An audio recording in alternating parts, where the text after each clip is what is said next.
Sean todos bienvenidos a nuestro programa de hoy. 8 de la mañana con 30 minutos. Buenos días, Los Ángeles. Buenos días a todo el Valle de San Fernando. Desde la ciudad de Resida, este es su programa Verdades Eternas. Desde las instalaciones de iRest Radio. Guido, comenzamos un programa más. Buenos días, saludos a la audiencia. Gracias, Freddy. Gracias a toda la audiencia por siempre estar conectado con nosotros. Y qué bueno siempre es compartir esta introducción y quizás una apología a lo que es de la Biblia, el tema de la Biblia.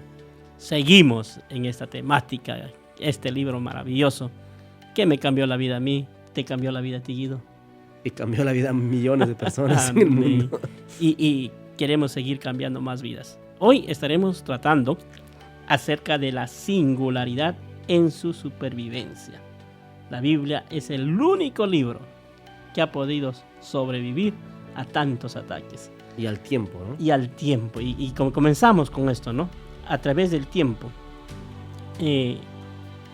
Aunque fueron escritas la Biblia sobre materiales precederos y que era necesario copiarles a mano por cientos de años, antes de la invención de la prensa o de los tipos móviles, las escrituras nunca han perdido ni su estilo ni su exactitud, Guido. Para ser referente, la Biblia fue escrita en papiros. Los papiros eran cueros de ovejas, ¿verdad? Los papiros eran material del propio nombre, ¿verdad? Papiro prensado, hierbas de plantas prensadas. Plantas prensadas, había unos cueros de ovejas que también. eran pergaminos. Pergaminos, Ajá. exacto. Y se tenía que escribir a mano, ¿no? A mano, todo era amanuense. Los amanuenses se le conocía. Los amanuenses, me ganaste la terna. Ahora, yo tengo una pregunta para ti, Guido. La Biblia nunca ha perdido su estilo ni su exactitud. Nunca lo ha perdido. Ahora, la Biblia ha podido, y todo esto ha podido ser aniquilada, ha sido aniquilada. Jamás. La intención ha habido muchos intentos de querer. Hablábamos. Y hay escritos que dicen que la Biblia, ¿verdad? Explícanos. Claro, justamente hablamos, ¿verdad? De unas versiones de modernas. Así es. Que están queriendo transquiversar las escrituras. La ciencia bíblica se va a encargar de poner a luz todo esto. Y nosotros, en lo que nos corresponde y podemos aclarar esto, lo vamos a hacer en su debido tiempo, porque vamos a hablar de ese tema. Pero la Biblia, por mucho que ha querido quizás ser ultrajada o quizás se podría decir calumniada, de que ha sido manipulada, de que hombres han escrito y le han puesto lo que quisieron o le quitaron lo que no debía. Nosotros vemos que la Biblia siempre ha preservado su autenticidad, siempre ha preservado su idea total. Por eso, comparada con otras obras literarias de la antigüedad, la Biblia tiene más evidencia textual en su apoyo que combinada con los escritos más antiguos de 10 piezas de literatura clásica, por ejemplo. Uh-huh. Y esto nos hace pensar, por ejemplo, Freddy, que la Biblia fue dada al África. Un aproximado de 3 millones de Biblias fue enviada a África. 3 millones. 3 millones. No estamos hablando de billones. En las Américas también fue enviada más de 10 millones de Biblias. En Asia se está hablando de 7 millones. Asia y la zona del Pacífico. Europa y Medio Oriente, 2 millones, casi 2 millones y medio. Uh-huh. Y en total estamos hablando de un 21 a 22 millones de Biblias enviadas a diferentes continentes con la intención única, ¿verdad?, de ser leída. Esto implica que el Nuevo Testamento nunca va a dejar de quizás de ser relevante para la humanidad, aunque las obras literarias en el mundo moderno parecieran que tuvieran más influencia, pareciera que ellos tuvieran más poder que la Biblia, pero eso se desmiente cuando vamos a los datos exactos, ¿verdad? Por ejemplo, en el mundo antiguo se nos desaparecieron en la oscuridad porque ningún documento de este periodo antiguo está tan bien atestiguado como el Nuevo Testamento. O sea, las obras literarias de la antigüedad, de los contemporáneos de la Biblia, del Nuevo Testamento, por ejemplo, se han perdido, se han borrado, se han extinguido, por así decirlo. Pero el Nuevo Testamento conserva semejantes pergaminos, semejantes escritos tan grandes que comparados con estas obras literarias que tienen 2 o 3, a lo máximo 8 copias, la Biblia llega a tener más de 25,000 copias actualmente, solo del Nuevo Testamento. Ahora, viendo de una crítica textual, en la Biblia hay un contraste con situación a los textos antiguos, a las obras que tú hablabas. El crítico textual del Nuevo Testamento está abrumado por la abundancia de su material. Hay tanto material en la Biblia que nosotros, los que recién pues, estamos comenzando a leer la Biblia, o los que tenemos poco tiempo de leer, no podíamos entender. Dice Bernard Ramm, habla de la precisión y de la abundancia de los manuscritos bíblicos. Los judíos, para ser exacto, que eran los que preservaron la Biblia, ellos al hacer esta preservación de la Biblia, lo han hecho como ninguna otra cultura, ningún otro libro. Tanto así que con sus masoras o los masoretas, que eran escribas del judaísmo. Explícate un poco más. Los masoras es un grupo, pero ¿quiénes son los masoretas? Los masoretas eran doctores de la ley. Estos eran entendidos en la ley. Ellos eran los copistas de la Biblia. Y los masoretas, mira, es interesante. Los masoretas vigilaban a todo detalle las letras, las sílabas, las palabras, los párrafos. Mantenían a cierta clase de hombres. Cierta clase de hombres mantenían dentro de su cultura con la única responsabilidad para preservar y transmitir los documentos con fidelidad, que prácticamente se podría considerar perfecta. Esto es maravilloso. Estos hombres prácticamente vivían para esto. Su vida estaba dedicada a esto. Estos eran, como decían antes, eran escribas, eran doctores de la ley, los masoretas, que al final podemos decir de qué libro o de qué Biblia, de qué libro escrito antiguo o moderno se ha contado las palabras, las sílabas, los signos, de ninguno más que la Biblia. Ahora queremos aclarar también que los masoretas eran personas que introdujeron las sílabas a los escritos del Antiguo Testamento y el Nuevo Testamento. Ellos fueron que introdujeron, principalmente al Antiguo Testamento, introdujeron las vocales, para que me entienda la gente. Las vocales para darle sentido a las palabras que se estaba hablando. Ahora, quizás esto suena un poco complicado para algunos, pero si bien es cierto, nosotros sabemos que la Biblia en su contenido original o en su escritura original nunca fue escrito como nosotros la tenemos, en el códex, se llama códex esto. Nunca fue escrito así. Estaban escritos en pergaminos que tenían más de 20 metros, 21 metros de largo, y estaban escritos sobre pieles de animales. Hablamos de los materiales, que más adelante vamos a hablar también esto. Pero ellos eran los encargados de tener este cuidado para preservar la unidad, para preservar lo que fielmente decía la Biblia. Cuando la gente habla que la Biblia puede ser adulterada o puede ser quizás añadida a textos o palabras, entonces estaremos violando el primer principio de la infalibilidad de la Biblia. Ahora, cuando tú hablaste acerca de los masoretas,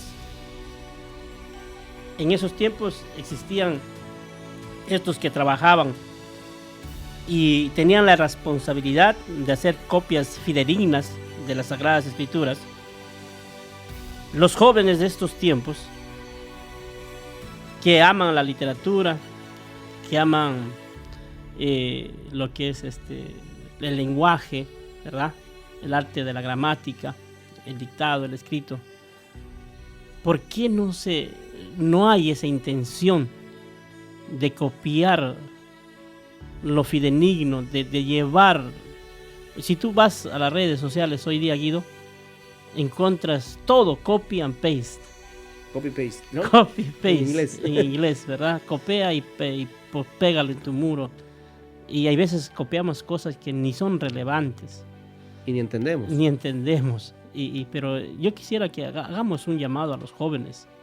Que puedan estudiar la palabra de Dios para que puedan copiar la idea de Dios a los tiempos que estamos viviendo. Creo que este es el tiempo donde más que nunca el pueblo de Dios y los jóvenes que tienen la mente más quizás absorbente, es el momento y el tiempo donde, este es un llamado a todos los creyentes, pero los jóvenes que están en la edad donde están adquiriendo información y adquiriendo conocimiento para hacerle frente a la vida, es más que nunca que ellos empiecen a apoderarse o empoderarse de estas palabras o de la Biblia, que es la palabra de Dios.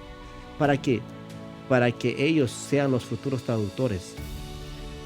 Imagínate que un día podamos decir que Restauración Resida tiene un biblista que está traduciendo en tal lugar la Biblia de tal idioma a tal idioma, o está participando en una traducción.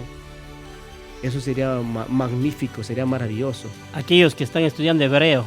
A los que estudian hebreo, a los que les encantan los idiomas, porque eso es muy, muy, muy impresionante. Será un sueño, ¿verdad? Que solo quizás ese lujo se dio más en Europa y en los Estados Unidos aquí, pero generalmente nuestras culturas, donde provenimos nosotros como Latinoamérica y Centroamérica, no tenemos personas que han traducido la Biblia, a excepción de Spinoza, que andaba medio chiflado y salió con su teología de la liberación, que transgiversó todo.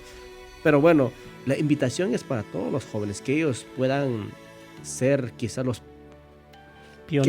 pioneros en decir, mira, yo soy de habla hispana y estoy traduciendo la Biblia.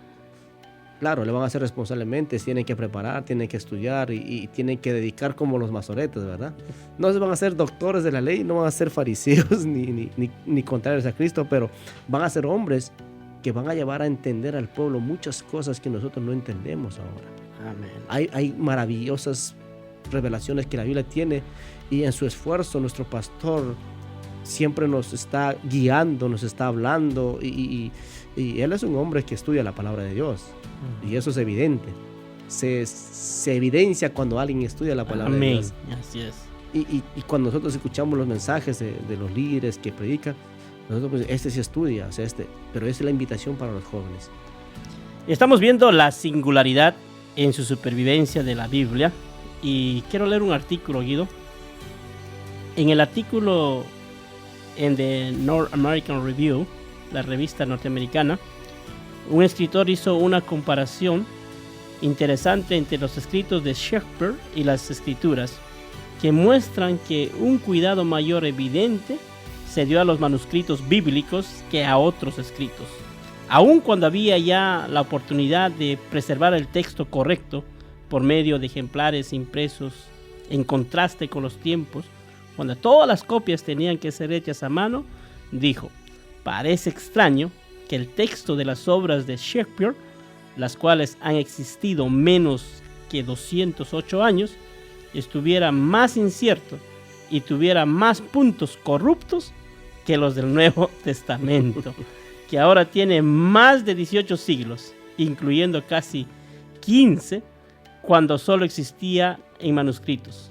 Con tal vez entre una docena y una veintena de excepciones, el texto de cada versículo en el Nuevo Testamento está tan definitivamente fijado por el consenso general de los eruditos, de tal manera que cualquier debate sobre su significado tiene que derivar de la interpretación de las palabras y no de dudas en cuanto a las palabras mismas.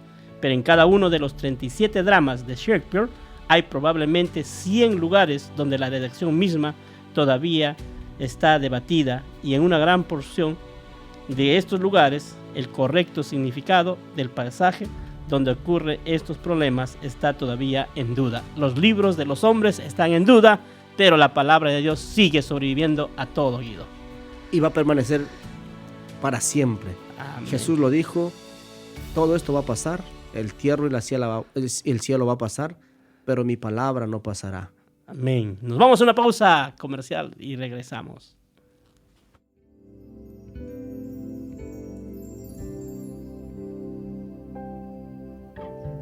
Yo tengo sed solo de ti.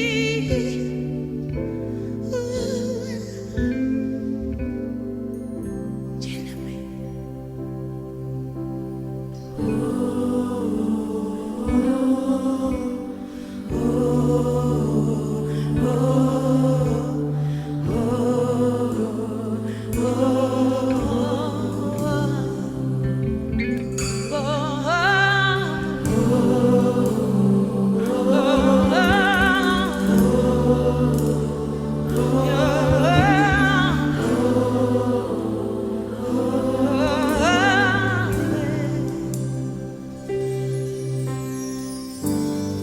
Vengo a buscarte en los secretos, Dios, donde nadie me ve, donde nadie me ve. Vengo a buscar intimidad contigo, donde nadie me ve, donde nadie me ve. Si tú me dieras agua viva, si tú me dieras a beber de ti,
Estamos de regreso aquí en su programa Verdades Eternas y solamente hacerle la invitación, Guido, que los lunes estamos ¿a qué hora? Lunes a las 8:30 de la mañana y viernes el reprise a las 8:30 también de la mañana. Bien, estamos viendo la singularidad de la palabra de Dios que es la Biblia y hoy vamos a ver que a través de las persecuciones la Biblia ha soportado ataques malévolos hechos por sus enemigos. Muchos han intentado incendiarla, anatematizarla y proscribirla desde los días de los emperadores romanos hasta en los países dominados por el comunismo en la actualidad. Todo aquel que está en contra de la palabra de Dios lo ha querido una vez más incendiarla, anatematizarla, proscribirla, destruirla, acabarla. Y uno de ellos es el emperador Diocleciano. ¿Qué es lo que hizo Diocleciano, Guido? Diocleciano en el año 303, estaba gobernando el Imperio Romano y él dictó o dictaminó un proscrito para detener a todos los cristianos en su adoración y destruir las escrituras que ellos leían. Una carta imperial fue promulgada en todas partes, mandando que las escrituras fueran quemadas. Declaraba que todos los líderes cristianos perderían sus derechos civiles. Escucha esto, es tremendo. Perderían, ¿no? Perderían sus derechos civiles, prácticamente quedarían como esclavos, peor que esclavos. Y que los familiares que persistían en su profesión cristiana, ellos perderían sus libertades de lo que poseían en el imperio. Aquí estamos viendo que eso se estaba impidiendo a todos los ciudadanos romanos, sin considerar a aquellos que no eran ciudadanos romanos. Y ser ciudadano romano era algo muy grande. Algo contemporáneo como ser un ciudadano americano. Americano, efectivamente. Algo así era. Y que es interesante porque cuando la Biblia quiso ser frenada, ellos se atacaron quizás equivocadamente a los que promovían la Biblia, a los que la leían. Porque este Diocleciano lo que hizo es quizás frenar de una manera, porque la Biblia y en todos sus escritos que se estaba moviendo en el mundo antiguo, estaba promoviendo la adoración a un solo Dios, si bien lo sabemos. Cuando ellos tenían millones de dioses. Inclusive, según la historia de la iglesia, del cristianismo, se puede encontrar en la historia que a los cristianos se les llamaba ateos.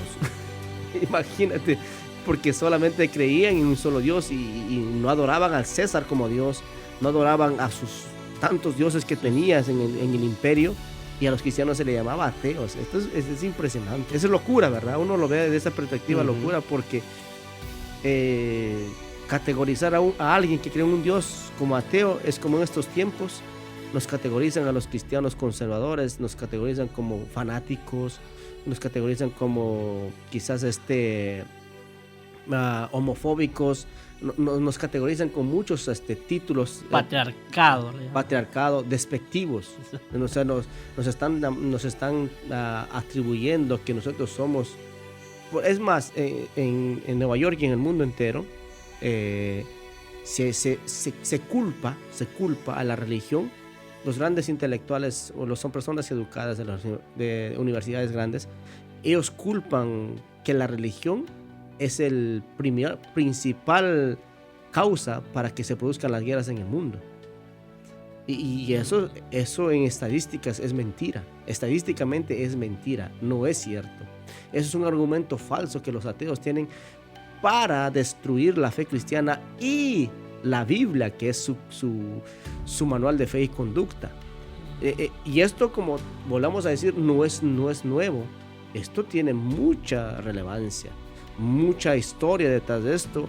En los libros de los Macabeos también, al profanar el templo y menospreciar las escrituras de los judíos, en ese tiempo era el Antiguo Testamento, ellos también intentaron desaparecer a todos aquellos que profesaran la creencia en un solo Dios. Y obviamente la Biblia es un libro que su énfasis principal es monoteísta. que su adoración y su gloria es solamente para Dios. Ahora también hay un historiador eclesiástico que se llama Eusebio en el siglo XIV. Él también irónicamente narra que 25 años después de que Diocleciano dio este edicto, promulgó este edicto sobre todos los cristianos en Roma, 25 años después entra el emperador Constantino. Esto es algo tremendo. Constantino, aunque muchos dicen que no era creyente, que sí era creyente, que se bautizó en el último día de su vida cuando iba a morir, ese es un acto que nosotros no podemos quizás decir, ¿verdad? Que fue sí, fue no. La historia dice que pasó así. Las conversiones de las personas no se asignan a los seres humanos. Eso solamente eso está en el completo conocimiento de Dios. Quién es creyente, quién no es creyente. Ahí para aclarar que si quizás Constantino fue creyente o no fue creyente. Yo no estoy ni a favor ni en contra, no puedo afirmar nada de esto. Dejar en claro, pues, ¿no? Dejar en claro. Pero lo que sí puedo decir es que providencialmente, Constantino promulgó otro edicto y mandó que se fueran elaboradas 50 copias de las escrituras y que estas copias lo tenía que pagar el gobierno de turno, que era el gobierno de Roma, el imperio romano. Esto es impresionante. A mí me impacta porque nunca se ha hecho con ningún libro. O sea, la persecución que tuvo la Biblia no la tuvo ningún otro libro. Aunque ahora en Amazon está de moda censurar libros. Ya censuraron el libro de Pablo Muñoz. Un libro ya lo censuraron. Censuraron también el libro de, si no me equivoco, de Agustín Laje. Y están censurando libros que no están de acuerdo al ideal social de este tiempo. Y ahora, eso no es nuevo. No es nuevo. La censura a los libros o la proscripción a los libros no es nuevo. Eso ya es de antes. Y uno de los primeros atacados fue la Biblia desde todos los tiempos. Ahora, con toda esta historia que venimos viendo, con todos estos recursos que Dios aún utiliza a hombres impíos, utiliza a gobiernos de socialistas, Dios en su infinito amor hace lo que tiene que hacer. Viendo aquí el caso de Constantino, ¿verdad? Constantino utiliza las arcas del Estado para reproducir lo que se había quemado, lo que se había destruido, lo que se había pensado que ya no existía más la Biblia. Dios utiliza a un gobernante pagano, porque Constantino es un gobernante pagano. Que utilizó la fe, ¿verdad? Utilizó la fe para muchas cosas, ¿verdad? Como muchos gobernantes de estos tiempos. Utilizan la Biblia como un arma, ponen su mano sobre ella para decir que bajo esto yo juro, pero no creen nada lo que dice ella. Supuestamente la respetan, pero no la obedecen. Es peor que eso. Una cosa es irónico, por así decirlo. Es irónico porque cuando los gobernantes juran sobre esta Biblia, están jurando que, por ejemplo, no deban ser ladrones. Y lo primero que hacen es robar. Se nos acabó el tiempo una vez más. Hermosa mañana, saludos cordiales a toda la audiencia. Nos vamos, Guido. Dios le bendiga y un abrazo a la distancia una vez más. Les invito a que sigan sintonizando su programa Verdades Eternas. Su servidor Guido Lozano. Y estamos aquí en iRest Radio. Bendiciones.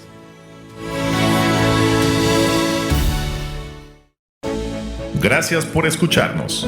Te invitamos a nuestro próximo programa.